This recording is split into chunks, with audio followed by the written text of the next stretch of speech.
సామెతలు 27వ అధ్యాయం 9వ వచనం నుంచి ధ్యానించుకోవాలి. చదవండి. 9వ వచనం. తైలమును అత్తరును హృదయమును సంతోషపరచునట్లు చెలికాని హృదయములో నుండి వచ్చు మధురమైన మాటలు హృదయమును సంతోషపరచును. హృదయమును సంతోషపరచును అని అంటున్నాడు. తైలమును అత్తరును హృదయమును సంతోషపరచునట్లుగా. అవునా? ఒక మంచి పర్ఫ్యూమ్ స్మెల్ ఎవరన్నా పట్టుకుని వచ్చినప్పుడు మనకి ఎలా ఉండిద్ది ఆ స్మెల్ పీల్చుకున్నప్పుడు? అవునా? చాలా కొంచెం ఆనందంగా, కొంచెం సంతోషంగా, అవునా, కొంచెం ఉల్లాసంగా మనకి ఉండిద్ది అనమాట. అట్లాగే ఏంటంట, తైలం అత్తరం ఎట్లయితే మనకి ఒక మంచి ఫ్రాగ్రెన్స్ ఎట్లాగైతే ఇవ్వటం వల్ల మనం సంతోషాన్ని ఇస్తాయో, అలాగేనంట చెలికాని హృదయంలో నుండి వచ్చు మధురమైన మాటలంట. అంటే ఇక్కడ అసౌందను ఇచ్చారు, అంటే ఆత్మను సంతోషపెట్టేగా ఉంటాయి అని అంటున్నాడు. Oil and incense gladden the heart and the sweetness of one's friend is from the council of the soul అని అంటున్నాడు. అర్థమవుతుందండి? అంటే ఒక నీతిమంతుడుగా ఉండేవాడు, అంటే స్నేహితుడు అంటే ఏ స్నేహితుడు పడితే ఆ స్నేహితుడు కాదు. ఇక్కడ ఏంటంటే నీతిమంతుడుగా జీవించే స్నేహితుడు. అతని మాట ఎలా ఉంటుందంటే, ఎలా ఉంటుంది నీతిమంతుడి మాట? జీవపు ఊటగా ఉండిద్ది, తనకి జీవాన్ని తీసుకొచ్చిద్ది. అట్ ద సేమ్ టైం మిగతా వాళ్ళకు కూడా ఏం తీసుకొచ్చిద్దంట? జీవాన్ని కలిగించేదిగా ఆ మాట ఉండిద్ది అని అంటున్నాడు అన్నమాట. అర్థమవుతుందండి? నీతిమంతుడు ఎవరైతే మనకి సహోదరులుగా ఉంటారో వాళ్ళు మాట్లాడే మాట, వాళ్ళు ఇచ్చే సలహా ఏదైనా సరే మన ఆత్మీయ మేలుకి నడిపించిద్ది అని అంటున్నాడు. కాబట్టి తైలము అత్తరు ఎలాగైతే హృదయానికి సంతోషాన్ని ఇస్తాయో, నీతిమంతుడుగా ఉండే వాళ్ళంతా వాళ్ళు పలికే మాట మన ఆత్మకి సంతోషాన్ని తీసుకొచ్చిద్ది, తండ్రి దగ్గరికి చేర్చేదిగా ఉండిద్ది అని అంటున్నాడు. అంటే మనం ఎలా ఉండాలి? మనకి ఎందుకు చెప్పారు ఈ మాట? మన నీతిమంతులుగా మనము ఉండాలి. శరీరానికి ఒక తైలం అత్తరు ఎట్లాగైతే మంచి ఫ్రాగ్రెన్స్ ఇచ్చి ఆనందం పెట్టిద్దో, సంతోష పెట్టిద్దో, నీతిమంతుడి నోటి నుంచి వచ్చే మాట అంట అది ఎదుటి వారి యొక్క ఆత్మకంట ఏం చేసిద్ది? సంతోషాన్ని కలుగు చేసిద్ది. కాబట్టి మనం మంచి సమరయుడు అని చెప్పారు, చూసారండి? అట్లాగా మన నుంచి ఇతరులు ఏం కోరుకుంటారంట? దేవుడి ప్రేమని కోరుకుంటారు. కాబట్టి ఆ ప్రేమను కనపరిచే వారంగా మనం ఉండాలి. మేలును మాత్రమే మనం చేసే వారంగా ఉండాలన్నమాట. కాబట్టి తర్వాత ఏమంటున్నారు? 10వ వచనం.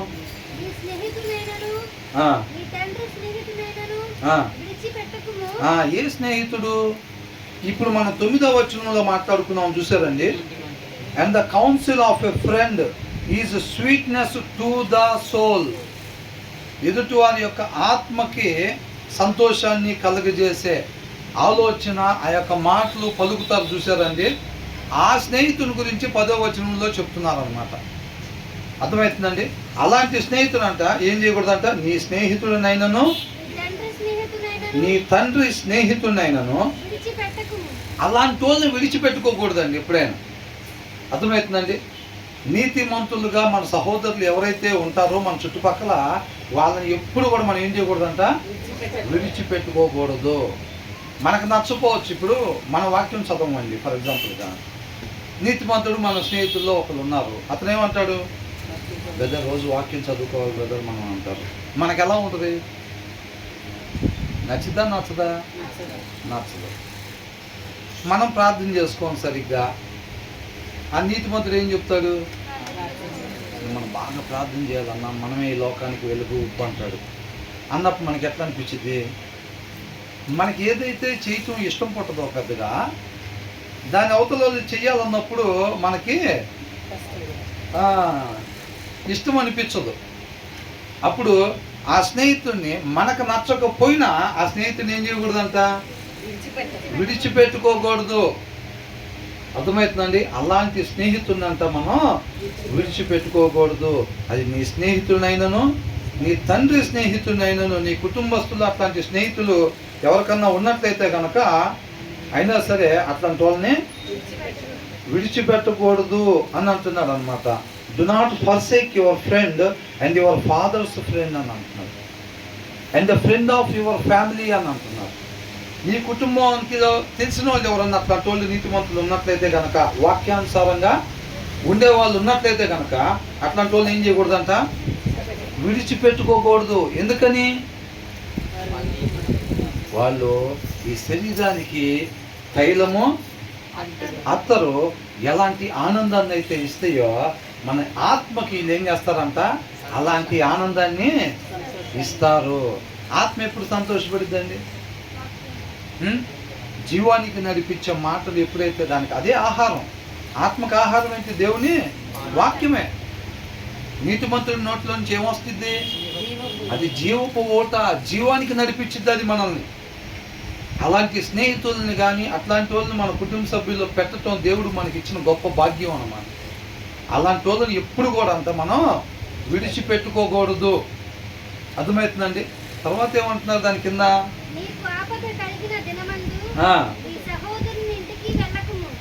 చూసారండి, ఈ సహోదరుడు వేరు. వీళ్ళెవరంటే బ్రదర్, అంటే మన బ్రదర్ అండ్ సిస్టర్స్ లోక సంబంధంగా ఉంటారు కదండి. తల్లి, తండ్రి, చెల్లెలు, అన్నయ్య, అవునా, చుట్టాలు, వీళ్ళందరూ ఉంటారు కదా. వాళ్ళ గురించి చెప్తున్నాడు. ఏమంటున్నాడు? నీకు ఆపద కలిగిన దినమందు ఇంటికి వెళ్ళకము,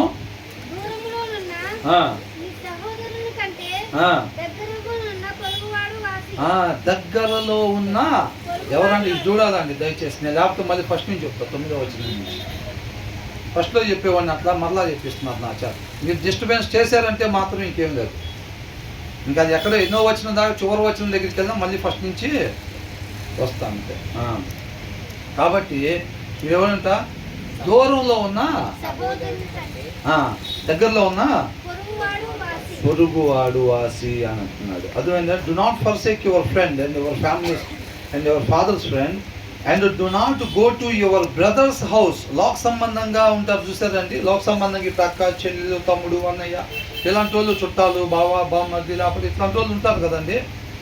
వాళ్ళకి ఇంటి దగ్గరికి వెళ్ళే కన్నా మనకు ఆపద వచ్చినప్పుడు అంటే ఎక్కడికి వెళ్ళాలంట? In the day of your calamity better is a neighbour who is near than a brother. అంటే నీ తోటి నీతిమంతుడు. అర్థమవుతుందండి? ఇందాక అనుకున్నాం చూసారా, ఆత్మకి సంతోషాన్ని తీసుకొచ్చేవాడు, ఆత్మకి ఆనందాన్ని తీసుకొచ్చేవాడు, ఆత్మని జీవం వైపు నడిపించే సహోదరుడు ఎవరైతే ఉన్నారో వాళ్ళని వదిలిపెట్టుకోవద్దు.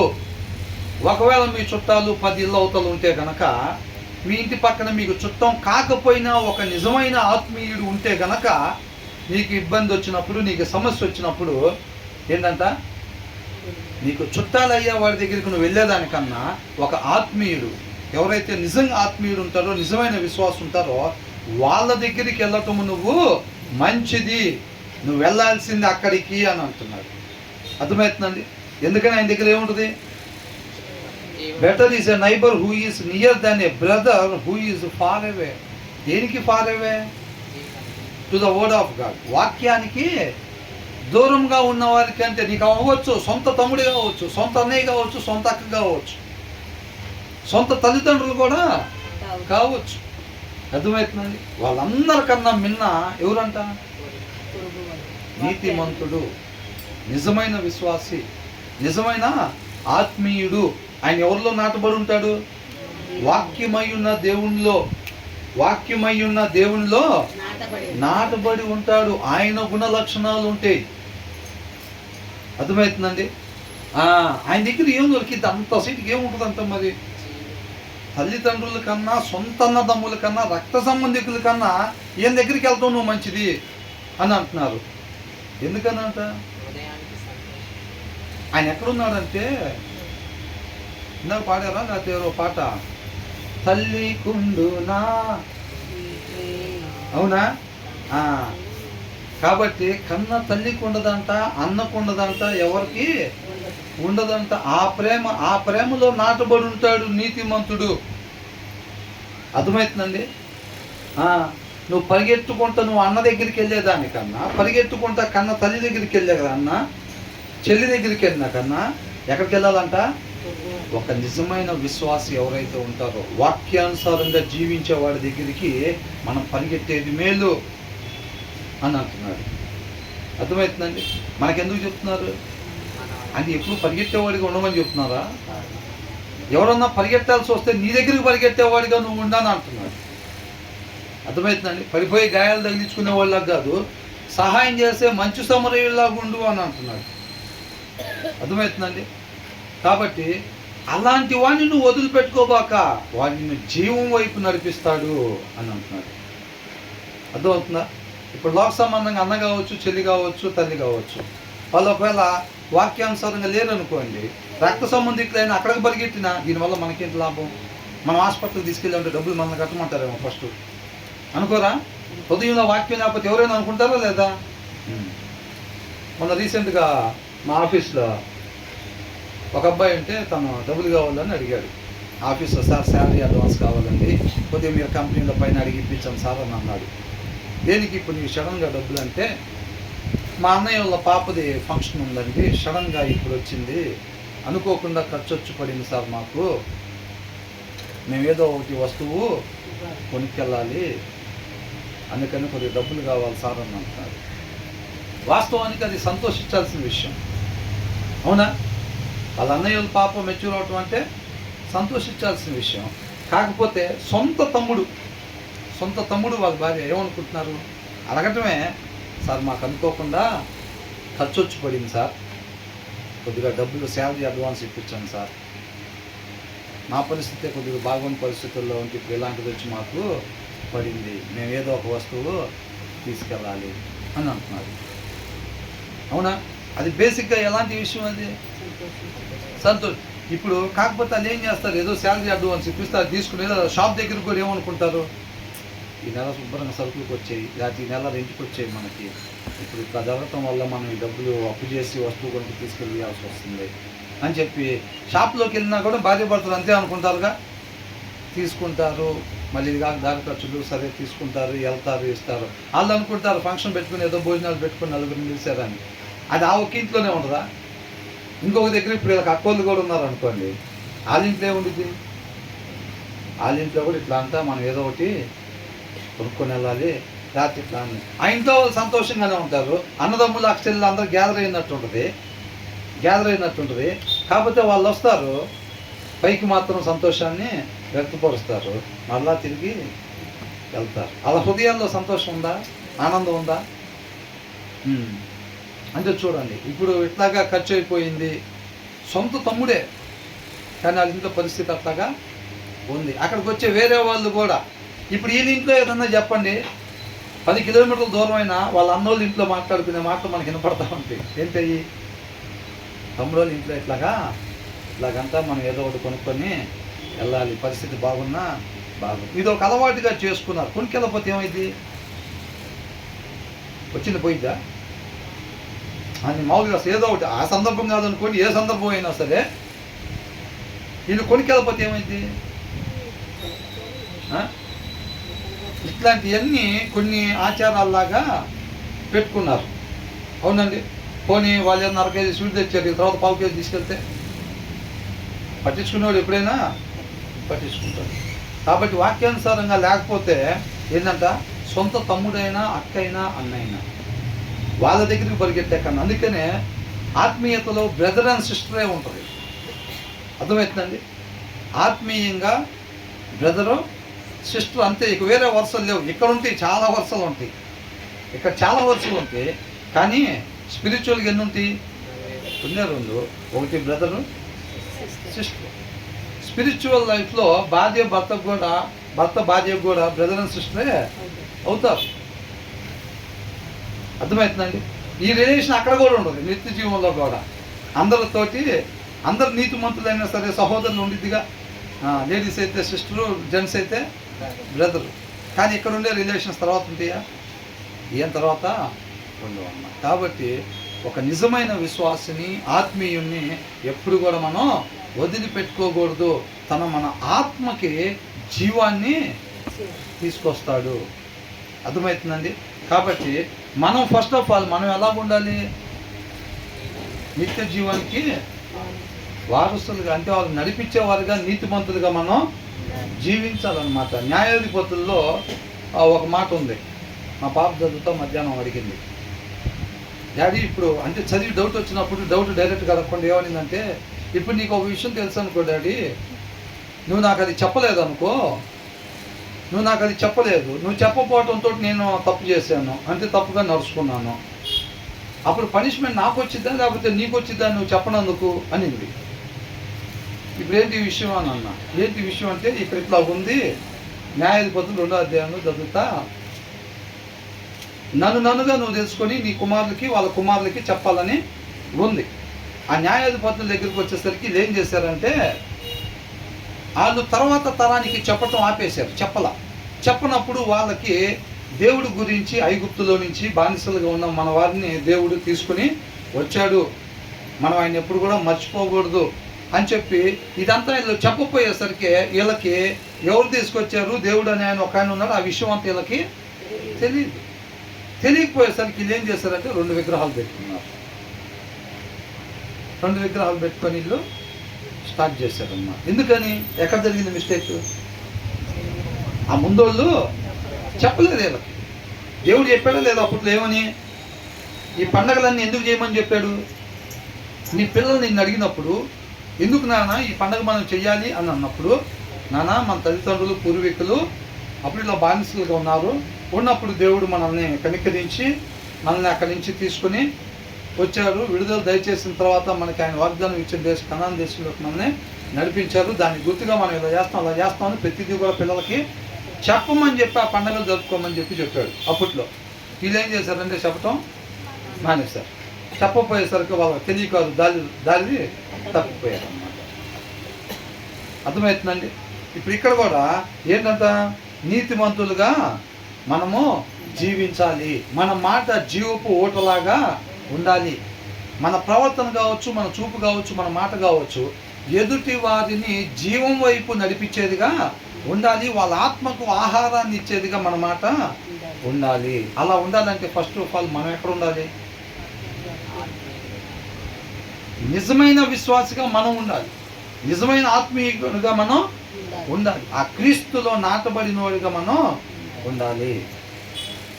అప్పుడే అలాంటి స్నేహితుల్ని వదిలిపెట్టుకోబాక ఎప్పుడు నువ్వు అని అంటున్నారు. అర్థమైందని? నీ చుట్టాల్లో ఉన్న నీ తండ్రి స్నేహితులైనా నీ స్నేహితులైనా అలాంటి స్నేహితులు మాత్రం ఎప్పుడు కూడా విడిచిపెట్టుకోవద్దు, అంత విలువ కలిగిన స్నేహితులు వాళ్ళు అంటున్నారు.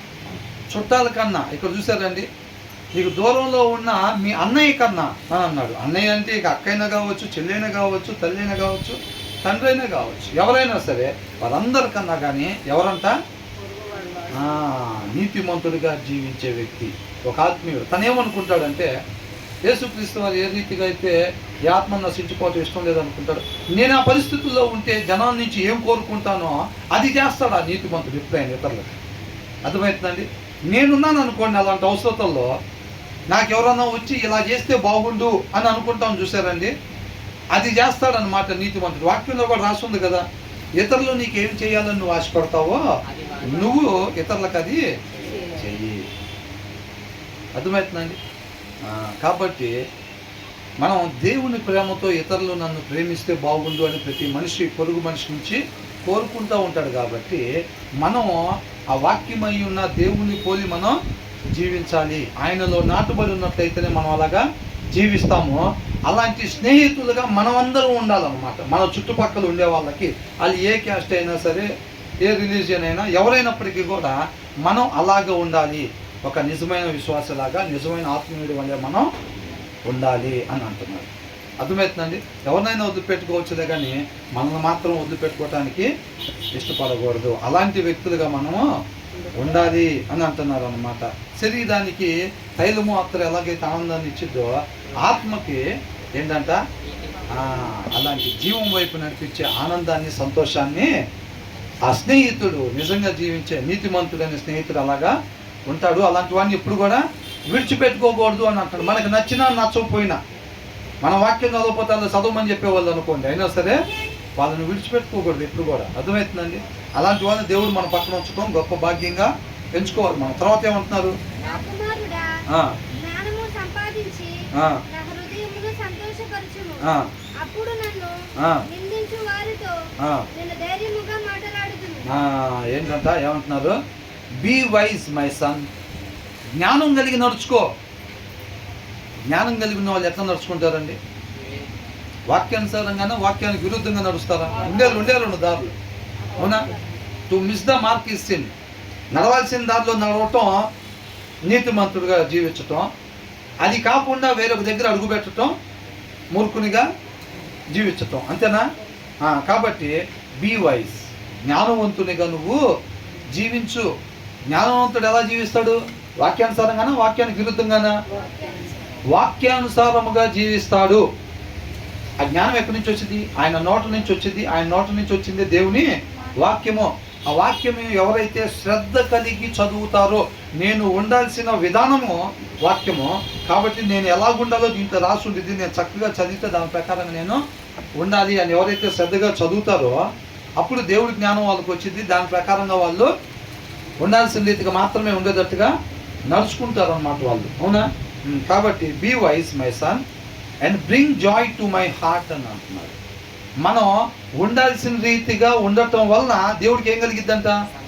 సంతోషం, ఆనందం కలిగింది. ఒక మనిషి తను ఉండాల్సిన రీతిగా ఉంటున్నప్పుడు దేవుడికి ఏంటంట? సంతోషం. ఎందుకంటే ఆ మనిషి ఉండాల్సిన రీతిగా ఉంటున్నప్పుడు తండ్రి దగ్గరికి చేరుకోవాల్సిన ప్రదేశానికి చేరుకుంటాడు అన్నమాట, అవునా? ఏ ఆత్మ కూడా నశించిపోవటానికి ఇష్టం లేదు. కాబట్టి అందరూ కూడా ఏ ఉద్దేశం కొరకు సృష్టింపబడ్డారో ఆ ఉద్దేశం కొరకే జీవించాలి. దేవుని ప్రేమ కలిగి ప్రతి ఒక్కళ్ళు జీవించాలి అని అంటున్నాడు. జ్ఞానం కలిగి ఉండే వాళ్ళు అలా జీవిస్తారనమాట వాక్యానుసారంగా. నువ్వు అలా జీవించినట్లయితే గనక నా హృదయం ఎంతో సంతోషంగా ఆనందంగా ఉండిద్ది అని అంటున్నారు. ఎవరు చెప్తున్నారు ఈ మాట?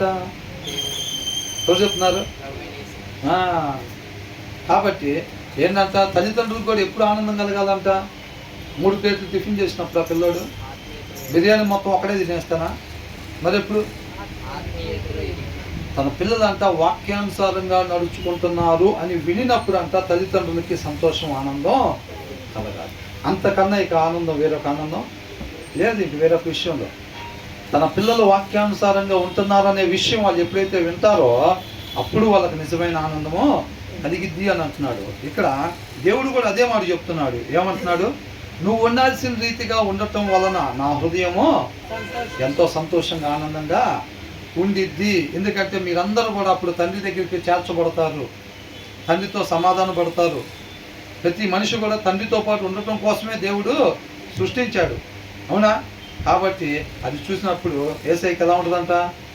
ఎంతో ఆనందంగా సంతోషంగా ఉండిద్ది. తర్వాత ఏమంటున్నాడు? కాదు, అప్పుడు ఎప్పుడంట? మనము జ్ఞానము కలిగి వాక్యానుసారంగా నడుచుకున్నప్పుడు. అర్థమవుతుందండి? మనం జ్ఞానం లేకుండా వాక్యం చదవకుండా తిరుగుతున్నాం అనుకోండి, మనం ఏమైంది? దేవుడు ఏమనుకుంటా ఉంటాడు?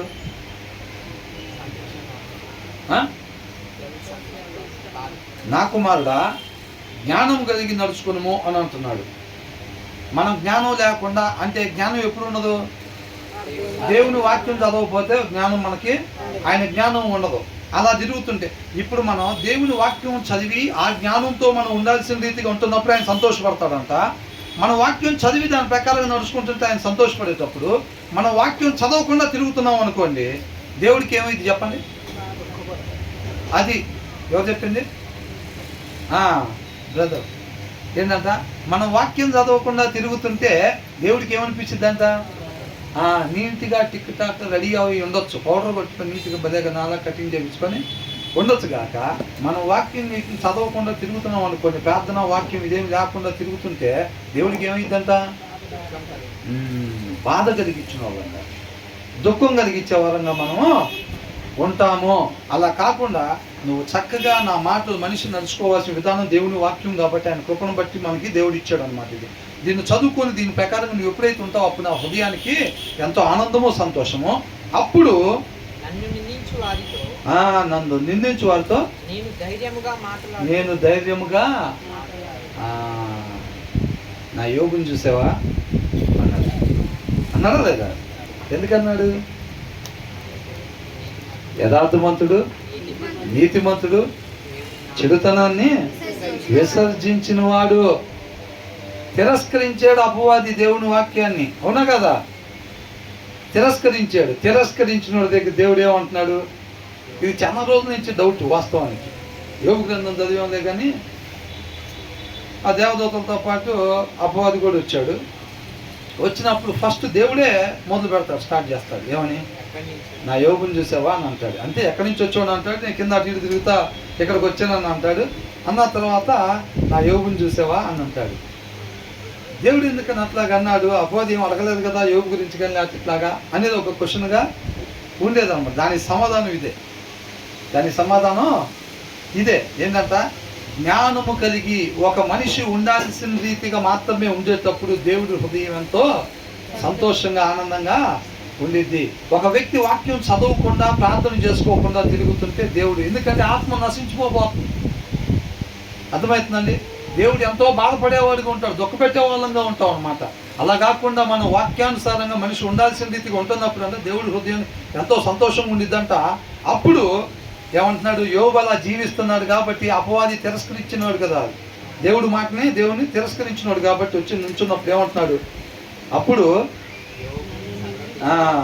I can answer any one who treats me with contempt అని అంటున్నాడు. నన్ను ఎవరైతే తిరస్కరించారో, నా మీద నిందలేశారో వారికి నేను సమాధానం చెప్పగలుగుతాను.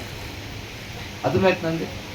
నా యోగుని చూసావు ఎలా ఉన్నాడో, యథార్థవంతుడు, నీతిమంతుడు అంటే సాకులు చెప్పాను. ఏమంటున్నాడు?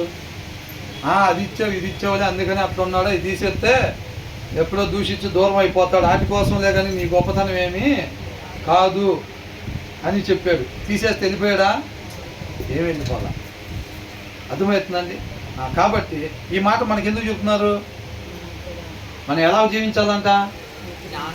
మన సృష్టికర్త యొక్క హృదయాన్ని సంతోషపెట్టే వారంగా, ఆనంద పెట్టే వారంగా మనం ఉండాలి అని అంటే జ్ఞానము కలిగి అని అంటే దేవుని వాక్యము తెలుసుకొని ఆ సారాంశం ప్రకారంగా మనం నడుచుకునే వారంగా ఉండాలి. అర్థమవుతుందండి? వాక్య సారాంశం ప్రకారంగా మనం నడుచుకునే వారంగా ఉండాలి. వాక్య సారాంశం ప్రకారంగా నడుచుకోవటం అని అంటే ఒక మనిషి ఉండాల్సిన రీతిగా ఉంటున్నట్టుగా, నీతిమంతునిగా ఉంటున్నట్టుగా. అర్థమవుతుందండి? ఆత్మను అనుసరించి నడుచుకునేవారుగా ఉంటున్నట్టుగా వాళ్ళు దేవుని పిల్లలు అనబడతారు. రేపు వాళ్ళు తండ్రితో పాటు యుగ యుగాలు ఉండేవాళ్ళు అనమాట. అర్థమవుతుందండి? ఇందాకేమని అన్నారు? ఇందాక కూడా నీతిమంతుని వలె జీవించాలి. అలాంటి స్నేహితుని ఎప్పుడు కూడా మనం విడిచిపెట్టుకోకూడదు. 9-10 వచనాల్లో 11వ వచనంలో ఏమని అంటున్నారు? జ్ఞానము కలిగి నడుచుకో. ఏ జ్ఞానం? లోక జ్ఞానమా? దేవుని జ్ఞానము కలిగి మనము నడుచుకోవాలి. అలా నడుచుకున్నట్లయితే మన సృష్టికర్తను ఆనంద పెట్టేవారుగా, సంతోష పెట్టేవారుగా మనము ఉంటాము అని అంటున్నారు అనమాట. ఆ తర్వాత ఏంటి? యోబుని చూసి ఎలాగైతే దేవుడు చెప్పాడో మన గురించి కూడా అలా చెప్పేటట్టుగా మనము జీవించాలి అని అంటున్నారు అనమాట. అర్థమవుతుందా? నా జాషువాని చూసేవా అనేది అంటున్నారు, క్రిస్టినాని చూసేవా అనేది అంటున్నారు, మన రిక్కీని చూసేవా అనేటట్టుగా ఉండాలి. అలాగా జీవించాలి. ఎప్పుడు మనం నీతిమంతులుగా జీవిస్తే, వాక్యానుసారంగా జీవిస్తే ఆ మాట దేవుడు చెప్తాడు, సంతోషంతో ఆనందంతో చెప్తాడు అన్నమాట. అర్థమవుతుందండి? తర్వాత వచ్చిన ఏమంటున్నారు? బుద్ధిమంతుడు అపాయము వచ్చుట చూసి గాగును. మరి వాక్యం చదువుదాం వద్దా? అలాగే జ్ఞానవంతులుగా జీవించాలంటే ఆ జ్ఞానం ఫస్ట్ మనకు రావాలి. అది రావాలంటే దేవుని వాక్యం శ్రద్ధ పెట్టి చదవాలి. శ్రద్ధ పెట్టి దాని సారాంశం ఏంటి, అది మన బ్రతికిచ్చిద్ది. నేను పోగొట్టుకున్న తండ్రి దగ్గరికి మరలా చేర్చిద్ది నన్ను అని చెప్పి ఆ ఆసక్తితో మనం ఎప్పుడైతే చదువుతామో ఆ ప్రాణాన్ని దేవుడు తృప్తిపరిచేవాడిగా ఉంటాడు అంటున్నాడు. తర్వాత ఏంటంట? బుద్ధిమంతుడు అపాయము వచ్చుట చూచి దాగును. జ్ఞానము లేని వారు యోచింపక ఆపదలో పడుతురు. చూసారండి? The prudent see danger. బుద్ధిమంతుడు, వివేకవంతుడు అని అర్థం. అర్థమైందండి? వివేకం ఎక్కడి నుంచి వచ్చింది? దేవుని వాక్యంలో నుంచే వచ్చింది. దీన్ని బట్టి అర్థం అవుతుందా ఏమన్నా? వాక్యం చదవకపోతే మనకు వచ్చేది 0. వాక్యం చదవకపోతే 0 మన జీవితంలో క్రీస్తు 0గా ఉంటాడన్నమాట. అర్థమవుతుందండి? సోమర్లాగా అనుకోవచ్చు నేను క్రీస్తు వల్లే ఉండాలని, కానీ అది ఏది కూడా జరగదు. వాక్యం చదవకుండా, వాక్యాన్ని శ్రద్ధతో వాక్యము దేవుని నోట నుంచి వచ్చే మాట. ఆయన మాట కొరకంట దుప్పి నీటి వాగులు కొరకు ఆశపడినట్లుగా ఆయన మాట కొరకు మనం ఆశపడాలి. ఆ వాక్య సారాంశం కొరకు మనం ఆశపడాలి అన్నమాట. అట్లాగా ఆ ఆశ ఎవరిలో అయితే చూస్తారో వాళ్ళకి ఆ సారాంశాన్ని అందిస్తాడు దేవుడు. అంతే తప్ప ఈ బైబిల్ పట్టుకున్న ప్రతి ఒక్కరికి ఆయన అందించడు. ఆ ఆశ కనపడాలన్నమాట. అర్థమవుతుందండి? ఆశ లేకుండా ఊరకనే ఫార్మాలిటీగా చదువుదామని చదివితే 3 అధ్యాయాలు చదివినా 30 అధ్యాయాలు చదివినా సారాంశం మాత్రం మనకి దొరకదు. ఆ సారాంశం దొరకకపోతే 30 అధ్యాయాలు చదివినా వద్దనుకున్న పనులే చేస్తూ ఉంటాము. అంతకుముందు నీళ్ళల్లో మునిగి లేకపోక ముందు ఉండే గుణలక్షణాలే మనల్ని నడుపుతూ ఉంటాయి. అర్థమవుతుందండి? ఆ ఆసక్తి ఉండాలి. ఆసక్తి ఏంటంటే నేను ఎందుకోసం అయితే సృష్టింపబడ్డానో దాని కొరకు మాత్రమే నేను జీవించాలి అనే ఒక భయము, వణుకు మనలో ఉండాలమ్మా. ఆయన కృపను బట్టి మనకిచ్చే ప్రతి క్షణం కూడా దాన్ని ఎలాగలా ఉపయోగించడం కాదు, మనకు నచ్చినట్టుగా ఉపయోగించడం కాదు. ఆయన హృదయాలోచన ఆయన ఎందుకు ఇచ్చాడో ఇచ్చిన ఆయన తెలీదా? అంటే పర్పస్ లేకుండా ఓర్నే ఇచ్చేస్తాడా? ఒక క్షణం ఆయుష్ మనకి, ఒక దినం ఆయుష్ ఓర్నే ఇచ్చేస్తాడా? ఆ క్షణము ఆ దినం వరకు ఆయనకు ఒక పర్పస్ ఉండిద్ది అనమాట. దాని కొరకు మాత్రమే దాన్ని నేను ఉపయోగించాలనే ఒక ఆశ, భయము, వణుకు మనలో ఎప్పుడైతే ఉండిద్దో అప్పుడు దాని కొరకు మాత్రమే మనం ఉపయోగించేటట్టుగా ఆయన మనల్ని నడిపిస్తాడు. అది మన వల్ల అయ్యే పని కాదు. మనం ఏంటంటే ప్లాన్లు గీస్తాం ఊరకనే. మనిషికి ఆలోచన ఏంటంట అనేకము. ఆ ప్లాన్లు వాటికి ఇస్తాం మనం. పలకాల్సింది మాత్రమే పలికిచ్చేది ఆయన అన్నమాట. అర్థమవుతుందండి? కాబట్టి ఇక్కడ వివేకవంతుడు ఏం చేస్తాడంట? ద ప్రూడెంట్ సీస్ డేంజర్ అని అంటున్నాడు. చూస్తాడు, చూడగలుగుతాడు. అవివేకి రాబోయే ఆపదను చూడలేడు. అర్థమవుతుందండి? ఏంటంట? The prudent sees danger and hides himself. ఏం చేస్తాడంట? Sees danger. ఆపద వచ్చేటప్పుడు వివేకవంతుడు ఏం చేస్తాడంట? ఆ వివేకం తనకు ఉండటం వల్ల దాన్ని చూడగలుగుతాడు, చూసి తను భద్రపరుచుకుంటాడు. అర్థమవుతుందండి? తను ఏం చేస్తాడంట? భద్రపరుచుకుంటాడు. ఎక్కడ? ఆశ్రయ దుర్గంలో భద్రపరుచుకుంటాడు. ఇంకెక్కడ దాక్కున్నా అపవాది అటాక్ చేస్తాడు. ఒక ప్లేస్లో తప్ప. ఇక్కడ దర్శనం ఉన్న ఒక ప్లేస్లో తప్ప ఎక్కడున్నా సరే అపవాది అటాక్ చేస్తాడు. అర్థమైందా? మనం ఎక్కడ ఉండాలంట? మరి వాక్యమై ఉన్న దేవుడే మనకి ఆశ్రయ దుర్గము. రక్షణ ఆయన యొద్ద నుంచి మాత్రమే వచ్చింది తప్ప ఇంకెక్కడి నుంచి కూడా రాదు. వివేకవంతుడు వాక్యాన్ని చదివేవాడు శ్రద్ధతో వాక్యాన్ని చదివి ఆయన మాట నుంచి ఆ వివేకాన్ని పొందుకుంటాడు. కాబట్టి తన వివేకవంతుడు కాబట్టి రాబోయే ఆపదను చూడగలుగుతాడు. అలా చూసినప్పుడు తాను ఆ వాక్యం అనే కవచం ద్వారా భద్రపరుచుకోగలుగుతాడు. But the simple go on అంటే ఆ వివేకం లేనివాడు ఏం చేస్తాడంటే ఆ ఆపద వచ్చేది గ్రహించుకోలేడు, చూడలేడు. అలాగే ముందుకు సాగిపోతూ ఉంటాడు. ఎలాగా? But the simple go on and suffer for it అని అంటున్నాడు.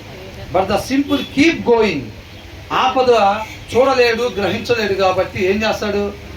తనకి ఆశ్రయ దుర్గం లేదు, తన డేంజర్. అదే నేను వాక్యం లేకుండా క్షణం ఉన్నానంటే గుమ్మంలో ఉంటాడు రెడీగా.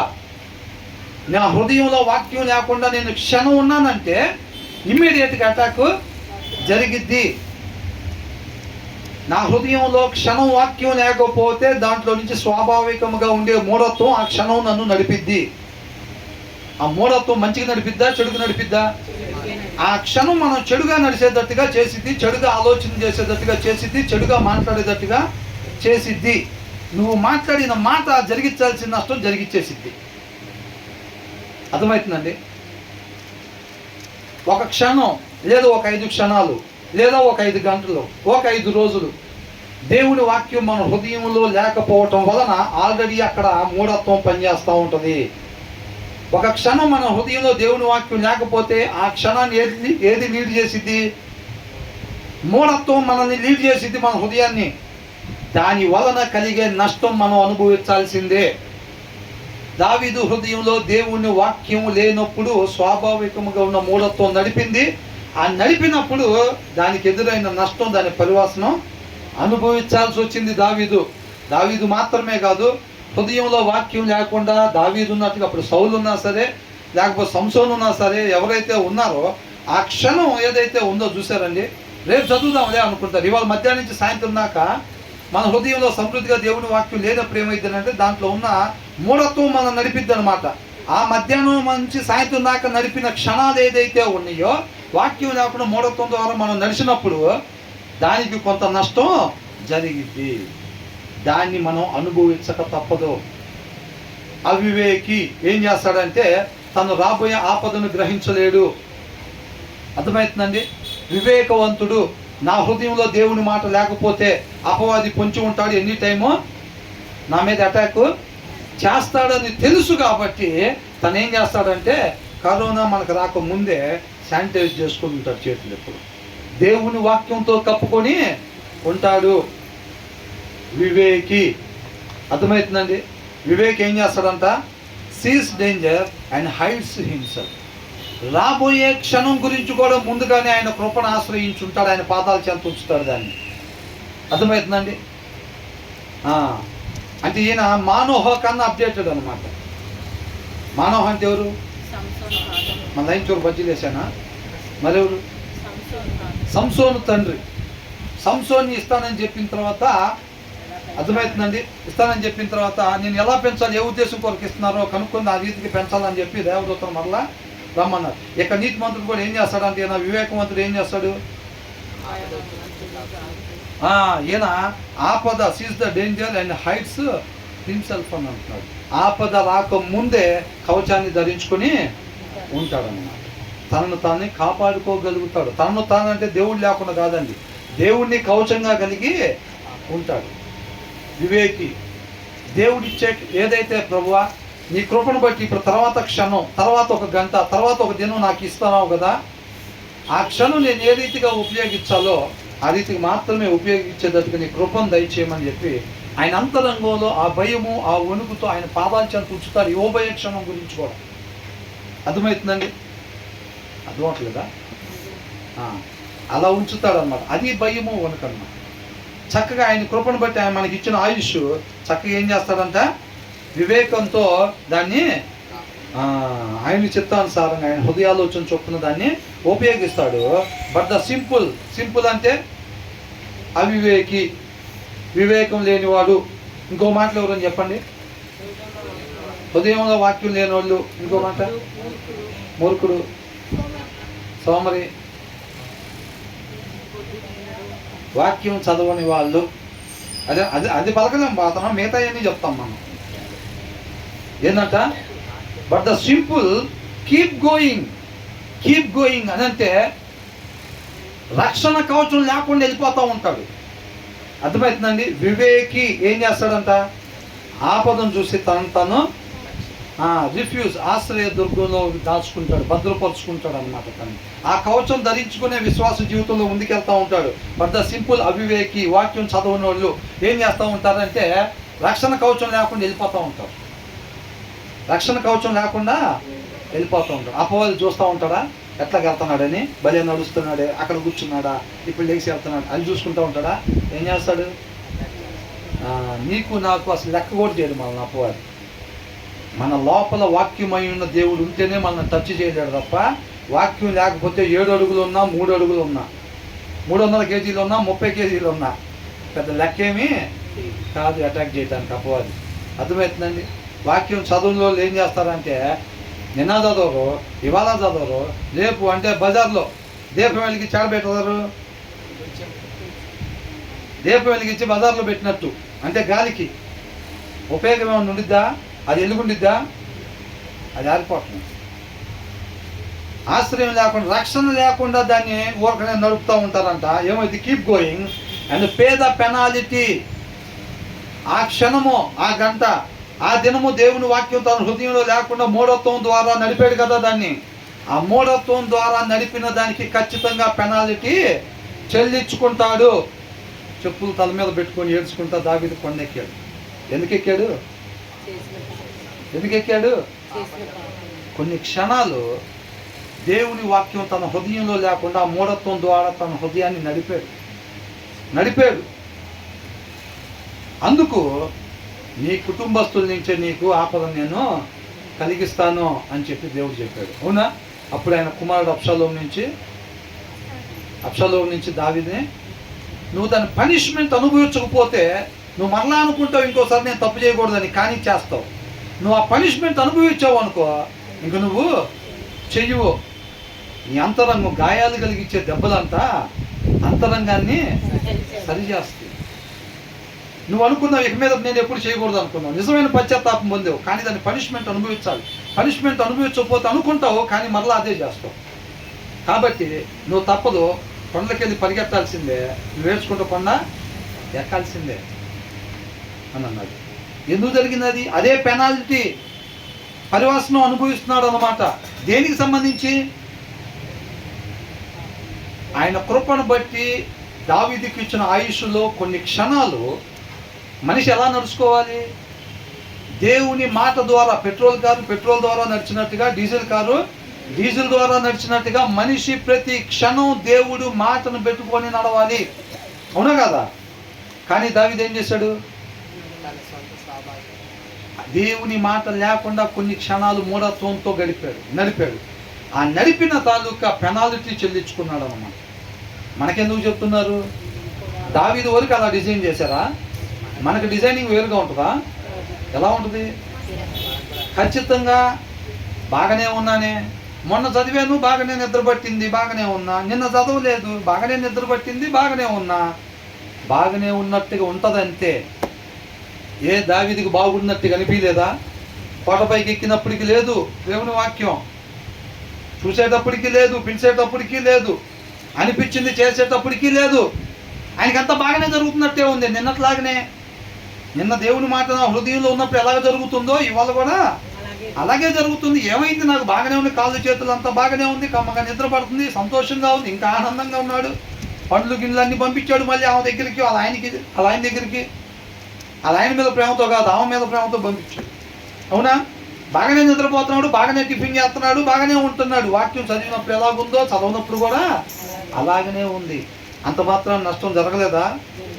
ఖచ్చితంగా జరిగింది. అర్థమవుతుందండి?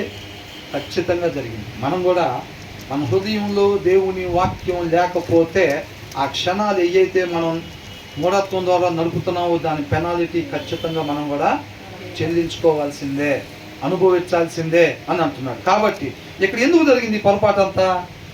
The prudent sees danger. వివేకవంతుడు ఆపదని చూస్తాడు, తనను తాను రక్షించుకోగలుగుతాడు, కాపాడుకుంటాడు. వాక్యమైన దేవుని యొక్క ఆశ్రయదుర్గంగా కలిగి ఉంటాడు, తనను కాపాడుకుంటాడు. అవివేకి డేంజర్ని చూడలేడు, ఏం చేస్తాడు? అలాగే తన హృదయంలో వాక్యం కలిగి ఉండకుండా, ఆశ్రయదుర్గం లేకుండా ముందుకి సాగిపోతూ ఉంటాడు. సాగిపోయి ఏమవుతాడు? ఖచ్చితంగా ఆపదలో పడిపోయి దానికి సంబంధించిన పెనాల్టీ చెల్లించుకుంటాడు. అవివేకి. అర్థమైందండి? వివేక్ అంటే ఎవరు? మరి వాక్యం చదివే వాళ్ళ, చదవని వాళ్ళ? మరి వాక్యం చదవని వాళ్ళు ఎవరు? అవివేకి. ఎంతమంది మరి దావీదు ఆ దినాల్లో ఏడ్చుకుంటా వెళ్ళాడు, పారిపోయాడు. దావీదును చూసి ఎంతమంది బాధపడ్డారో తెలుసా? దావీదు యుద్ధానికి వస్తున్నారంటే అవతల గడగడలాడిపోతారు. ఒక దగ్గర దాక్కోవడానికి వెళ్ళినప్పుడు కూడా దావీదు, నువ్వు ఫలానా సౌలు దాంట్లో ఉన్నవాడు దావీదువే కదా నువ్వు, అంతమంది పరాక్రమవంతుల్ని నాశనం చేయగలిగిన వీరుడివే కదా నువ్వు అని అడిగారు. అవునా?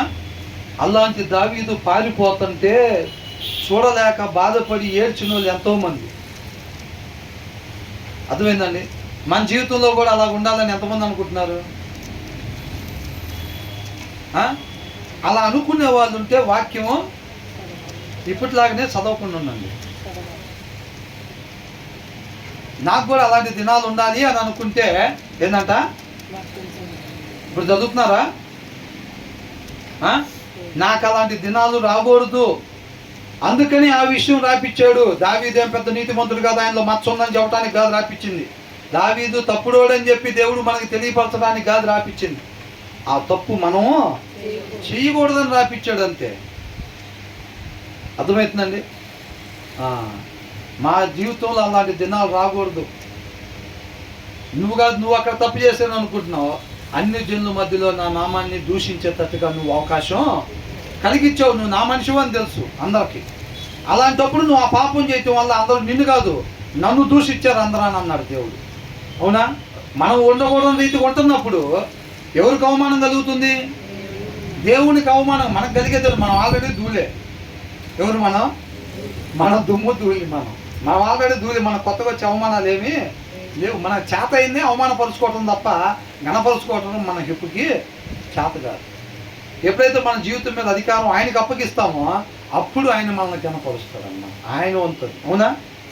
కాబట్టి వివేకం లేకపోతే మాత్రం నష్టపోయేవారుగా ఉంటాము. వివేకము కలిగి ఆయన్ని ఆశ్రయదుర్గంగా పెట్టుకుంటే మనం కాపాడుకోగలుగుతాం. రక్షణని కాపాడుకొని అంతం వరకు ఆ రక్షణ కొనసాగించుకునే వారుగా ఉంటాం. రక్షణ ఆయన యొద్ద నుంచి మాత్రమే, వాక్య సారాంశం యొద్ద నుంచి మాత్రమే.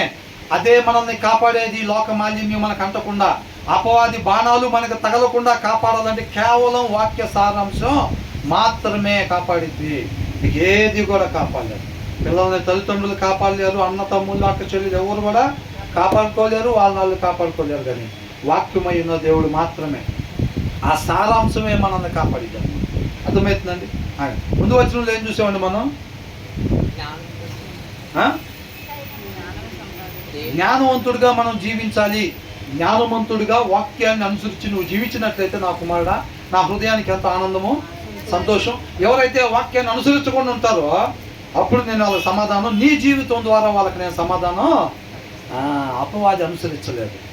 యోబు జీవితం ద్వారా, నా యోబుని చూసావా ఎలాగున్నాడు చూసావా అని అంటున్నాడు. అర్థమవుతుందండి? అలా నీ గురించి నా గురించి కూడా చెప్పేటట్టుగా ఉండాలి. 9-10 వచనాలు ఏమన్నా చూసాం? నీతిమంతుని వలె మనం జీవించాలి. ఆ దేవుని ప్రేమ మనం కలిగి ఉండి, దాంట్లో నాటబడి ఉండి, అందరి పట్ల ఆ ప్రేమను మాత్రమే కనపరిచేవారుగా మనం ఉండాలి. అలాంటి వాళ్ళు మన సహోదరుల్లో ఎవరన్నా ఉన్నట్లయితే కనుక వాళ్ళని ఏమాత్రం కూడా విడిచిపెట్టుకోకూడదు. వాళ్ళు ఎవరైనా సరే వాక్యానుసారంగా ఉండేవాళ్ళు మనకి తెలిసిన వాళ్ళల్లో ఉంటే ఏమాత్రం కూడా వారిని మనం విడిచిపెట్టుకోకూడదు.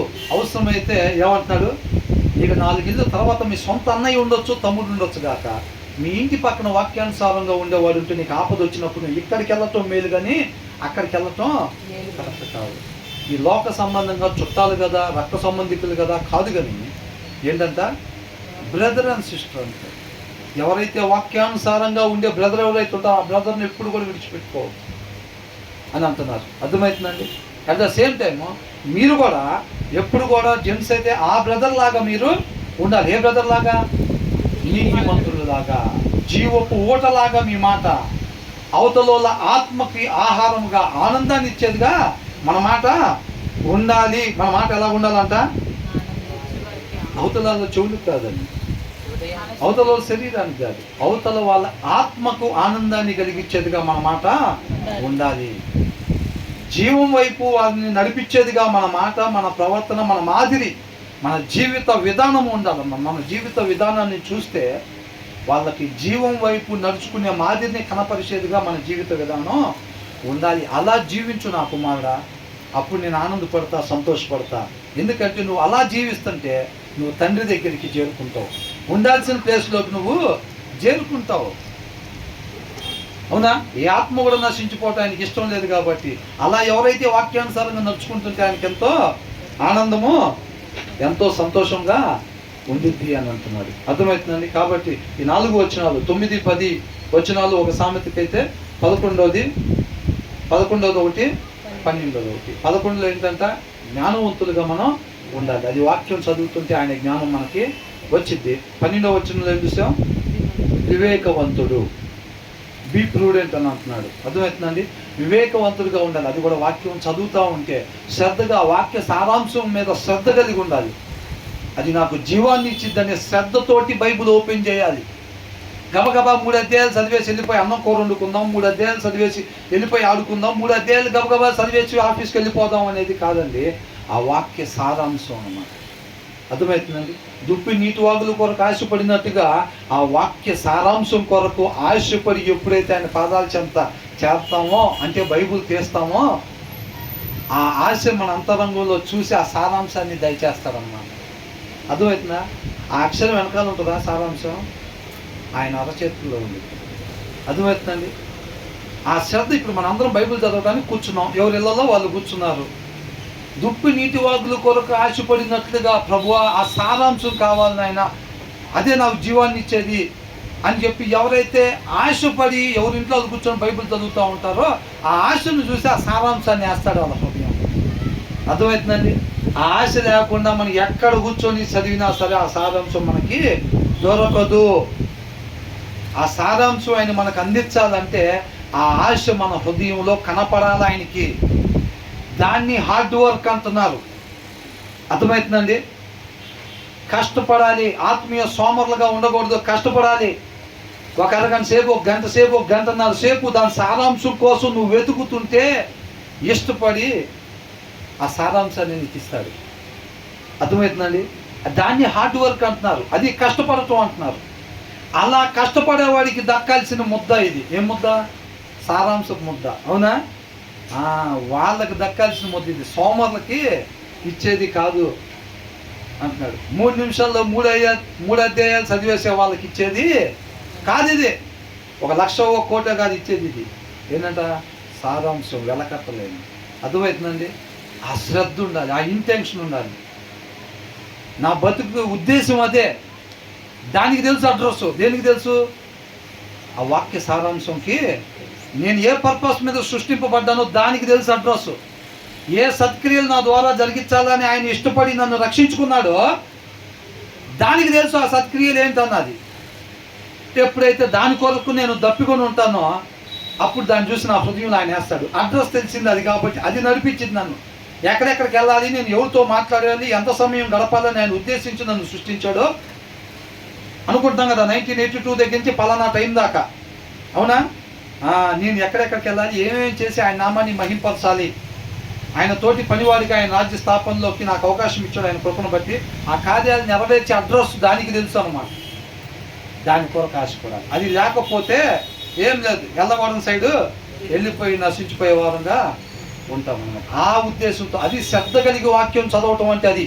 అంతే తప్ప ఊరికనే చదువుకుంటూ పోతే ఏదో వచ్చేసింది నాకు 3 అధ్యాయాలు పటాపటా చదివేసి ఆయన ఆనందపడి ఉంటాడు, ఆయన ఇష్టపడి ఉంటాడు, ఏదో ఒకటి ప్రమోషనో లేకపోతే ఆరోగ్యమో లేకపోతే ఏదో ఒకటి స్వస్థతలో, మా పిల్లలకి సంబంధాలు 3 అధ్యాయాలు చదివాను కదా, ఏదో ఒకటి దానికి సంబంధించిన ఆశీర్వాదం నాకు ఇస్తాడు అనుకుంటే పొరపాటే. ఏమీ ఇవ్వడు. 100 అధ్యాయాలు చదివినా ఇవ్వడు అసలు. నువ్వు ఒక్క వచనమే చదివినా మనలో ఆ ఆశ ఎప్పుడైతే ఉండి చదువుతామో అది దాన్ని ఆయన చూస్తే అప్పుడు ఇస్తాడు అన్నమాట దాని సారాంశం. అంతే తప్ప ఇలా చదివిన దాంతో ఒక్క వచనంతో సమానం కాదు. బైబిల్ మొత్తం చదివిన ఆ ఇంటెన్షను, ఆ ఆశ, ఆ శ్రద్ధ లేకుండా బైబిల్ మొత్తం చదివినా సరే ఈ వచనంతో సమానము కాదు. వాక్యాన్ని ఎప్పుడు కూడా అలాగ చదవాలి, అలాగ శ్రద్ధ పెట్టి చదవాలన్నమాట. అర్థమవుతుందండి? ఇదిగో ₹1,00,00,000 ముత్యమని ఎట్లా ఇసిరేస్తామా? వాళ్ళు కూడా ఇండియా ఒక చేతితో సింపుల్గా ఇట్లా పట్టుకుంటారా? మరి ఎలాగా? ₹10,000 ఫోన్, డాడీ ఇదిగో ఫోన్ డే ఇసురు మాకు వస్తున్నా అంటాం. ఎంత అది కాస్ట్? మరి వాక్య సారాంశం దాన్ని ఎలా పట్టుకోవాలి అసలు మనం? హ్యూమిలిటీతో, అంటే మనల్ని పూర్తిగా ఉపేక్షించుకొని ప్రభువా నీ కృపే నాయన, అవునా, దాని ప్రకారంగా నువ్వు ఇచ్చే క్షణాన్ని నీ హృదయాలోచన చెప్పుడు మాత్రమే దాన్ని ఉపయోగించాలని ఆశపడుతున్నానని చెప్పి అంతరంగంలో కనపడాలి దేవుడికి. అది అర్థమవుతుందండి? అట్లాగా బైబిల్ ఓపెన్ చేస్తే ఆ సారాంశాన్ని ఇస్తారన్నమాట. అది జుంటె తేనె దారుల కన్నా మధురంగా ఉండేది. ఊరకనే ఫటాఫట్ 3 అధ్యాయాలు చదివేస్తే అది కాదు. అవునండి? దేవుడికి మహిమ కలిగింది.